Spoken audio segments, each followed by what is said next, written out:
1, 2, 3.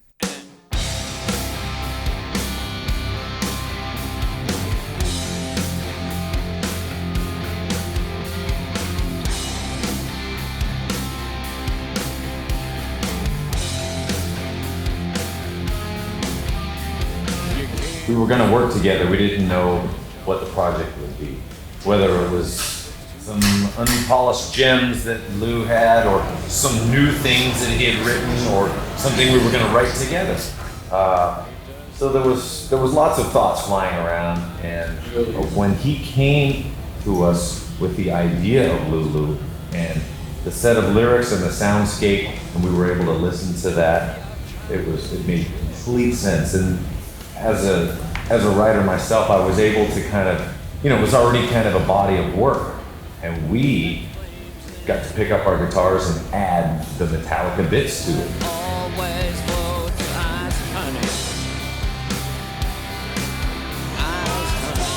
Playing with my metal brothers here, whom I love dearly, was very inspirational, and of course everything would go well past where the originals were into this other planetary system, because everything's done live.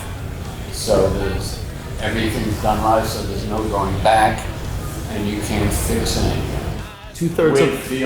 Two-thirds of the record was done the first 4 days. Lou and Hal showed up on a Monday, and they were just going to check out the studio and see what the vibe was and figure out how we would set the whole thing up. Within 1 hour, we were out on the floor playing in a circle, and by Thursday afternoon, we'd done two-thirds of the record. We had no idea what hit it.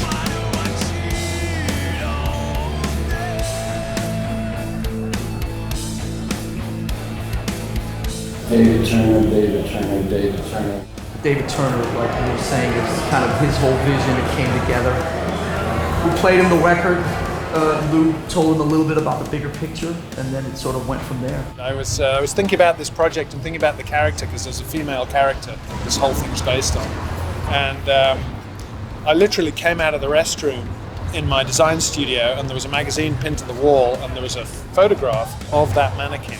And she looked me right in the eye, and I went, oh my God, that's Lulu. The inspiration for the artwork is sitting out there in front from the museum in Germany. It was a mannequin that David Turner showed all of us, and all of us said, oh my God, it's Lulu. It is Lulu.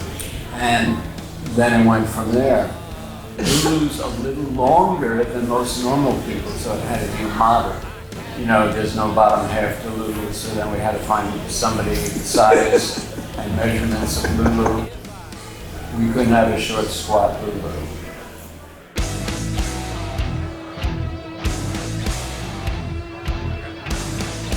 There are some fairly graphic elements to the artwork that we're hoping people are with us on this ride, and we don't feel that there's any of the visuals that are going too far, but sometimes you gotta take it out of the subways.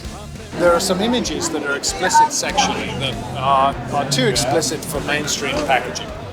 And so when we heard that it had been banned, we thought, well, maybe those images had been used, but it wasn't about that. It was nothing to do with being sexually explicit. What it was that the main lettering for the name Lulu, as you see on the images in there, is written in blood across the image. And it literally is blood, by the way. We actually, I was arm deep in blood making this thing. Not human blood, fortunately. The London Underground, we felt that the way that this thing was scrawled across the image looked like graffiti, and so would encourage people to make graffiti on the Underground. That's what it was. I didn't know that. And actually Lou called me up and said, what do you think of this? And I said, I think it's ridiculous, because it's clearly not graffiti and it's art, but I think actually it's great that you got banned on the London Underground. It was accused of being like graffiti that bands have, but that's obviously nonsense. It was accused of being too visually appealing. That was the problem.